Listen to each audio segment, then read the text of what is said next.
outros tumores associados à reposição hormonal, infarto do miocárdio, acidente vascular cerebral, e houve aquele banimento da utilização da reposição hormonal. Aí apareceu aqueles derivados das isoflavonas, tal, lembra disso? Agora, como é que ficou essa situação?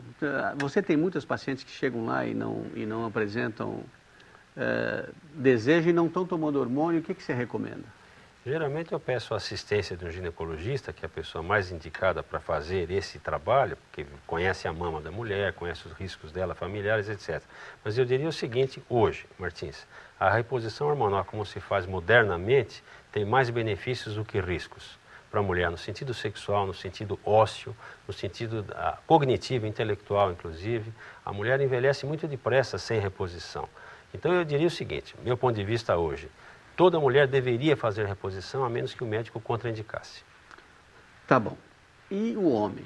O homem tem andropausa? Realmente baixa os hormônios masculinos a ponto? Em que idade que isso acontece? Se isso é verdade? E a velha discussão, eu já conversei com você muito sobre isso, a velha discussão, há algum tempo atrás, da reposição de testosterona, os riscos dessa reposição, o aumento da chance de câncer de próstata, que acho que você é um especialista na área. Como é que você vê essa questão? Quer dizer, essa modificação do comportamento nessa terceira idade, alterações hormonais importantes que levam a esse tipo de problema? Bom, o homem, diferentemente da mulher, produz hormônios nos testículos, a testosterona, hormônio masculino, e joga no sangue aquilo uma vida toda. A partir dos 11, 12 anos de idade, produz até morrer. E admitia-se, até há pouco tempo, que a andropausa seria um fenômeno inexistente ou raro, etc. A gente sabe hoje que a andropausa verdadeira, a cessação dessa produção, é rara. Mas existe. Mas existe uma coisa muito mais frequente que se chama de disfunção androgênica ou de envelhecimento masculino. O que é isso? Aquela produção enorme de testosterona, por diversas razões, cai. Mas cai abaixo daquela linha vermelha que manteria o indivíduo ativo, do ponto de vista muscular, ósseo, sexual, raciocínio, memória, etc. Então, a gente sabe hoje, e isso é um conhecimento muito recente, que muitos homens, mesmo de meia idade para trás, quer dizer, mais jovens, e muitos ainda da meia idade para frente, têm uma queda do hormônio abaixo de 280, 300 de testosterona total, que compromete, inclusive, a produtividade intelectual dele. A memória, ele fica, vamos dizer, entra no processo de senilização. Então, muitas pessoas aí que têm reflexo reduzido, têm memória atrapalhada, e a pessoa fala, esse camarada tem aterosclerose, Alzheimer, alguma coisa, e não é. Ele pode ter apenas a redução do nível hormonal no sangue. E aí, você dá testosterona para o cara ou não? Com todos os riscos? Normalmente não. A reposição hormonal tem sido, por pressão das multinacionais e por má fé, por ignorância de muitos, tem sido dada de uma maneira muito frouxa, muito liberal. Eu já entrevistei um urologista uma vez que ele disse que toma desde os 50 anos. Então, ele próprio se aplica, né? Tem. Então, existe um abuso por parte de alguns urologistas, de muitos endocrinologistas, na questão da reposição. A reposição não deve ser feita de rotina, só quando existe falência testicular. Normalmente, você consegue recuperar a função testicular no indivíduo. Eu vou dar um exemplo. O indivíduo está fora de forma, muito gordo.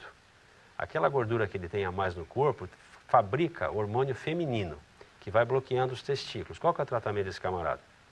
Emagrecer, fazer exercício e tal. Então, o estilo de vida é determinante nessa questão. Quando o indivíduo compra a ideia de entrar em forma, geralmente os hormônios dele vão subindo a um nível bastante aceitável. Agora, quando isso não é possível, você dá remédios hoje em dia que aumentam a produção própria. A última instância, geralmente pessoas que têm testículos atróficos bilateralmente, essa pessoa entrou na andropausa. Essa precisa da reposição hormonal e melhora muito a qualidade de vida dela, mas precisa da reposição para o resto da vida, entendeu? Não, e o receio que você tem de dar, evidentemente, está associado à administração da testosterona, pode ser um desencadeante do tumor de próstata, não é isso? Um desencadeante não, mas pode acelerar um tumor pré-existente. Ela atiça o tumor e se ele aparecer, você tem que interromper a reposição. E se você tem na família uma história de câncer de próstata, você tem mais cuidado ainda, né? Exatamente, mas a reposição, como eu disse, é um fenômeno raro, com a indicação correta. Geralmente a gente cuida da disfunção androgênica, ou seja, tenta melhorar o hormônio que o indivíduo já tem. Tá bom. Olha, estamos terminando esse segundo bloco. Só uma perguntinha nessa área aí. Uma coisa que interessa muito a relação do casal, né? Quer dizer, você tem a mulher entrando em menopausa, o marido, entre aspas, tendo uma dificuldade de hormônio masculino, etc. Isso, evidentemente, cria, às vezes, um relacionamento conjugal complexo, né? Bilateral, né?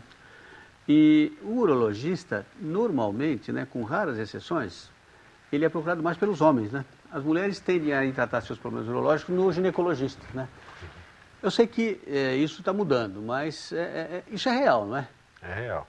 Você tem poucos pacientes de sexo feminino, a maior parte são sexo masculino. Não, são muitas em função das perdas urinárias, problemas de tumores e tal. Do ponto de vista da sexualidade, em geral, elas ficam mais ou menos na mão do ginecologista e, eventualmente, até do psicólogo, psicanalista e tal. Mas você sabe que quem mais pesquisa a sexualidade feminina no mundo, é o urologista. É mesmo, que é uma coisa que é mal conhecida. Você fala com uma mulher que está com um problema ginecológico, um problema urinário, uma perda urinária, muito comum a tal da bexiga caída, né? Que é uma consequência, às vezes, de um parto, um parto vaginal, com alterações, às vezes, vaginais. Ela procura o ginecologista, né? Exatamente. Não o urologista. Aí o ginecologista te manda, te encaminha ou ele mesmo cuida? Você sabe que a mulher não se abre com o ginecologista? Ele não pergunta, de modo geral, e ela não questiona. Eu já recebi muitas mulheres que perguntam: conversou esse assunto com o seu ginecologista? Ah, não, doutor, não perguntou nada, também não respondi nada. E eu pergunto. Por exemplo, ela tem problemas urinários de repetição, eu pergunto: você tem dor para ter relação? Ah, eu tenho sim. Conversou já com o seu ginecologista? Não, doutor, ele não perguntou nada, eu não conversei. Então isso é muito chato. Tá muito bem, terminamos esse bloco aqui. Nós voltamos já para o terceiro bloco. Tá ótimo, vamos entrar no terceiro bloco, falando um pouquinho das coisas que nós queremos destacar nesse bloco, nessa pesquisa que o doutor Lísias fez. Voltamos já.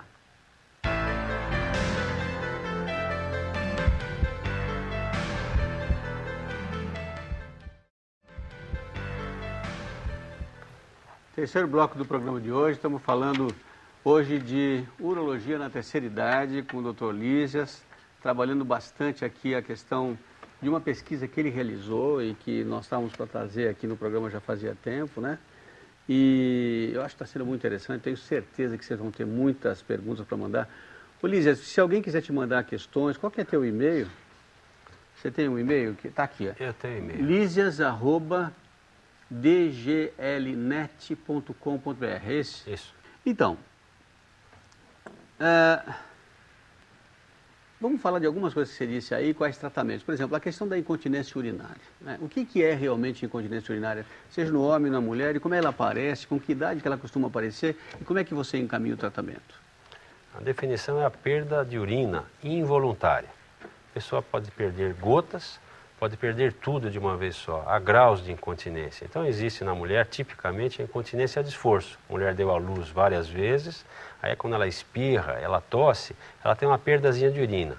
Quando ela entra na menopausa, esse processo se acentua em geral. Então ela começa a perder mais. Então, frequentemente, ela procura um cirurgião, um urologista, porque a perda aumentou. Olha, aumentou por causa das alterações anatômicas promovidas pela menopausa. A mesma coisa no homem, na criança, a perda de urina involuntária acontece em todas as idades, só que ela vai aumentando por razões de hiperatividade da bexiga na chamada terceira idade, ou seja, a pessoa vai envelhecendo e vai dando um passo em direção à fralda, vamos dizer assim. A pessoa vai se aproximando da incontinência à medida que envelhece. Você veja que existe um contingente muito grande de pessoas idosas. Agora, você está dizendo que todo mundo chega na fralda, não? Tem o potencial de chegar, não chega. É. Nessa nossa experiência aqui, temos 4% dos homens usando fralda com mais de 60 anos, diuturnamente, e 27% das mulheres usando fralda. A perda incontrolável da urina, né? A pessoa se molha involuntariamente várias vezes por dia. E há fatores que pioram isso, né? Por exemplo, pós-cirúrgico, infecção urinária crônica. Multiparidade, né? Muitos na mulher, filhos. né? E no homem, o que pode agravar isso? No homem você tem doenças neurológicas, você pode ter Parkinson, esclerose múltipla, Alzheimer, N doenças neurológicas que podem causar a perda de urina.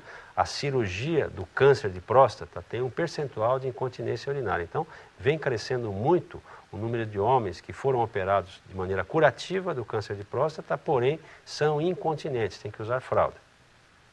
Então, e qual que é o tratamento para isso? Depende do recurso. Vamos imaginar uma pessoa que tem recursos, que tem dinheiro. Ela procura um cirurgião, ele coloca um esfíncter